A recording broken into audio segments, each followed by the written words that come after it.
র্যামের পরবর্তী যে পার্টটা আছে রম, এই বিষয়টা সম্পর্কে আমি একটু তোমাদেরকে এভাবে উদাহরণ দিয়ে যদি বলি তাহলে তোমরা খুব ভালো বুঝতে পারবে। তোমরা যখন নতুন মোবাইল ফোন কিনো, মোবাইল ফোন কেনার সময় খেয়াল করে দেখবা যে দুটা জিনিস কিন্তু ওখানে খুব গুরুত্বপূর্ণ লেখা থাকে, একটা হলো র্যাম আর একটা হলো রম। ঠিক আছে, র্যাম বলে একটা শব্দ লেখা থাকে আর একটা হলো রম।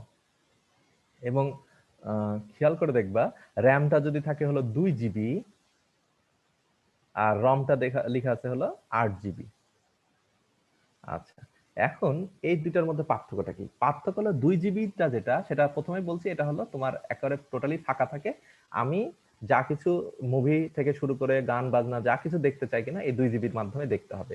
আর রমটা হলো রিড অনলি মেমোরি। এই মেমোরিটা হলো শুধুমাত্র তুমি রিড করতে পারবা, তুমি এখানে কিন্তু কোনো কিছু লিখতে পারবা না, এই জন্য বলা হচ্ছে রিড অনলি মেমোরি।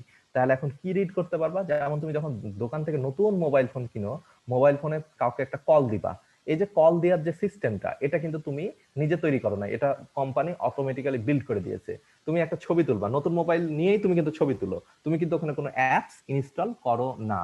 কোনো কারণে তোমার মোবাইলটা যদি রিসেট করো, সব অ্যাপস গুলা তুমি যেগুলো ইনস্টল করেছিল সব হারিয়ে যাবে, কিন্তু এই ক্যামেরা, তারপর কাউকে কল দেওয়া, মেসেজ, এগুলো দেখবা হারাবে না। তার মানে এগুলো হলো বিল্ট ইন, এগুলো দেওয়াই আছে। এইটাকে আমরা বলি হলো রিড অনলি মেমোরি। এগুলো শুধুমাত্র তুমি কি করতে পারবা? রিড করতে পারবা। তাহলে আমরা এক কথায় বলতে পারি অপারেটিং সিস্টেম যেটা আছে, এই অপারেটিং সিস্টেমটা শুধুমাত্র রিড করতে পারছি, অতএব এইটা আমার রমের মধ্যে থাকে। ঠিক আছে, রিড অনলি। আচ্ছা, তাহলে স্যার রমেও তো আমি কোনো কারণে মুভি রাখতে পারি, ছবি তুলে তো রমে রাখতে পারি। হ্যাঁ, এটার কারণ হলো যে এখনকার যে রম গুলা আছে, এখানে খেয়াল করে দেখো তুমি, খুব ভালো করে দেখো যে র্যাম যদি আমি এই মোবাইলটার দাম হলো 10,000 টাকা হয়, তাহলে 10,000 টাকার মোবাইলে আমি র্যাম পাচ্ছি 2 জিবি, রম পাচ্ছি 8 জিবি। র্যামের দাম বেশি। কেন দাম বেশি? কারণ দেখো 10,000 টাকাতে আমি মাত্র 2 জিবি পাচ্ছি, আর 10,000 টাকাতে সেইটাই পাচ্ছি 8 জিবি। অতএব বুঝতে পারছি এটার দাম কি কম আর এটার দামটা বেশি। যেহেতু এটার দাম কম, অতএব এইটাকে আমি মেমোরি কার্ড হিসেবে ব্যবহার করতে পারি। এজন্য এরা যে কাজটা করে, এটাকে দুইটা ভাবে ব্যবহার করে। রমটার 50% থাকে হলো ফিক্সড বিল্ট ইন। তুমি নেট মানে মোবাইল কেনার সময় দেখবা যে তোমার 8 জিবির ভিতরে অলরেডি 3 জিবি গায়েব, নাই। আর লেখা থাকে ফ্রি হিসাবে থাকে হলো 5 জিবি। এই 5 জিবিটা তুমি এখন মেমোরির মতো ব্যবহার করতে পারবা। সেখানে তুমি ডাটা রাখতে পারবা, ডাটা ডিলিট করতে পারবা, রিড করতে পারবা, রাইট করতে পারবা। এটা জাস্ট মেমোরি হিসাবে তুমি এখানটা ইউজ করতে পারবা। আর এখানে যে মুভিটা তুমি রাখছো বা ছবিটা রাখছো, এই ছবিটা তুমি যদি দেখতে চাও বা রান করতে চাও, তাহলে সেটা আবার কার মাধ্যমে রান হবে? র্যামের মাধ্যমে রান হবে। এই হলো মূলত কাজ। এই জন্য তোমার কিন্তু এক্সট্রা ভাবে আর মেমোরি কার্ড কিন্তু কিনতে হয় না। আর যদি মনে হয় যে না আমি অনেক মুভি রাখবো, তখন তোমাকে কিন্তু এক্সট্রা ভাবে এই রম দিয়ে তোমার হচ্ছে না, তখন তোমাকে এক্সট্রা ভাবে আর একটা মেমোরি কার্ড ব্যবহার করতে হয়। ধরো তুমি এখন 16 জিবি একটা মেমোরি কার্ড এখানে অ্যাড করে নিলা, তাহলে এক্সট্রা ভাবে তুমি আরো ডাটা রাখতে পারছো। ঠিক আছে, তো এই হলো মূলত তোমার হলো রমটা করে থাকে। এখন রমের প্রকারভেদ গুলা পড়লে আমি বুঝতে পারবো যে কেন এই রমটাতে আমি ডাটা রিড এবং রাইট করতে পারি। ঠিক আছে, হার্ড ডিস্কটা রম হচ্ছে না, হার্ড ডিস্কটা সেকেন্ডারি হিসাবে আমরা অ্যাড করে দিই। এবং মজার ব্যাপার যেটা, এই অপারেটিং সিস্টেমটা আমরা হার্ড ডিস্কে আবার রাখি। ঠিক আছে, তো কম্পিউটারের ক্ষেত্রে যে পার্টটা আছে, খেয়াল করে দেখবো যে কম্পিউটারে এই রমের কাজটা খুব বেশি প্রয়োজন হয় না, যেটা মোবাইলের ক্ষেত্রে আমরা যেভাবে ব্যবহার করি। ঠিক আছে, মোবাইলের ক্ষেত্রে আমরা যেভাবে ব্যবহার করি, কম্পিউটারের ক্ষেত্রে এই রমটা অতটা ব্যবহার হয় না। তবে রমটা ব্যবহার হয়, যেমন তুমি খেয়াল করে দেখবা যে প্রতিষ্ঠানের তুমি হলো ধরো একটা টেলিভিশন যখন কিনো, সঙ্গে সঙ্গে দেখা যায় না স্যামসাং একটা লিখা আসে, সনি একটা লিখা আসে। হ্যাঁ, তো এই যে যে প্রতিষ্ঠানের নাম, সেই নামটা কিন্তু তোমার প্রথমে শো করে, এটা তুমি চাইলেও ইরেজ করতে পারবে না। এইটা হলো একটা রমের কাজ। তো কম্পিউটারের ক্ষেত্রে এরকম রমের বিভিন্ন ব্যবহারটা হয়ে থাকে। তো দেখো এখানে রম ইজ এ নন ভোলাটাইল, মানে বুঝতে পারছো এ কিন্তু ভুলে যায় না। তার মানে তুমি যদি কম্পিউটার ওপেন করো, দেখবা বিভিন্ন লেখা আসে যে এটা কোন প্রতিষ্ঠান এই কম্পিউটারটা তৈরি করেছে, সেই প্রতিষ্ঠান ব্র্যান্ডের নাম। এটা আগেকার কম্পিউটার গুলোতে বেশি দেখা যেত যে ক্রোনোলজিক্যালি সিকোয়েন্সিয়ালি স্ক্রলিং হয়, অনেক লেখা হিজিবিজি লেখা আসে, তারপরে তোমার কম্পিউটারটা ওপেন হয়। তোমার যদি মাদারবোর্ডটা কোনো একটা ব্র্যান্ডের হয়, সে মাদারবোর্ডের নাম আসে, হ্যাঁ স্যার। এভাবে লেখাগুলো আসতো। এখন অতটা এগুলো নাই বললেই চলে। তো এই যে এই কাজগুলো, এই লেখাগুলো কোথায় থাকে? এই লেখাগুলো টোটালি রমে থাকে, এবং রমের কাজই হলো রিড অনলি মেমোরি। তুমি শুধু রিড করছো, তুমি সেখানে রাইটও করতে পারবে না, কিচ্ছু করতে পারবে না।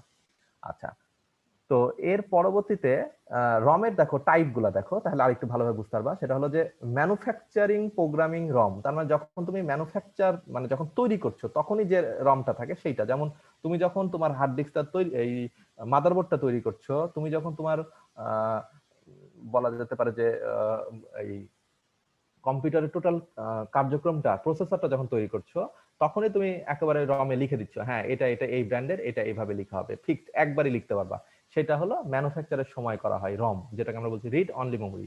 এটা আর তুমি মানে দ্বিতীয়বার আর ডিলিটও করতে পারবে না, নতুন করে অ্যাডও করতে পারবে না। এটা হলো ওই যে বার্ন, মানে হলো অলরেডি বার্ন করে এটা লিখে দেওয়া হয়, ঠিক আছে, ইলেকট্রিক্যালি একটা বার্ন করে এটা লিখে দেওয়া হয়। শুধুমাত্র আমি এটা রিড করতে পারবো। যেমন ধরো তুমি টিভিটা অন করলা, সঙ্গে সঙ্গে দেখতে পাচ্ছ স্যামসাং, এটা চাইলে যে তুমি স্যামসাং এর জায়গায় ওয়ালটন লাগাই দিতে পারবা তা না, হয়তো চিপ চেঞ্জ করলে হতে পারে, কিন্তু স্যামসাং স্যামসাংই থাকবে।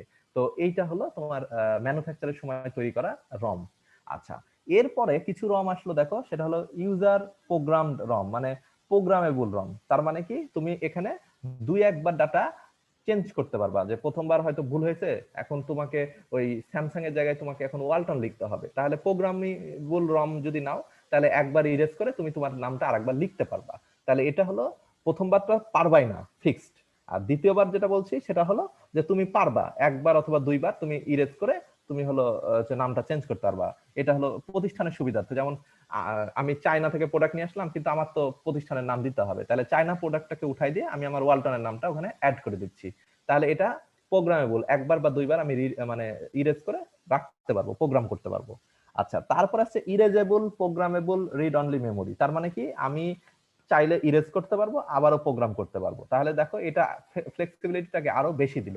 সবগুলাই কিন্তু রম, কিন্তু আস্তে আস্তে কি সুবিধাগুলা আপডেট হচ্ছে। তো ইরেজেবল মানে আমি চাইলে কি এটা ইরেজ করে দিতে পারবো ইনফরমেশন গুলো, দিয়ে আমি নতুন করে আবার আমার কথাগুলো ওখানে লিখতে পারবো। ইরেজেবল প্রোগ্রামেবল রম।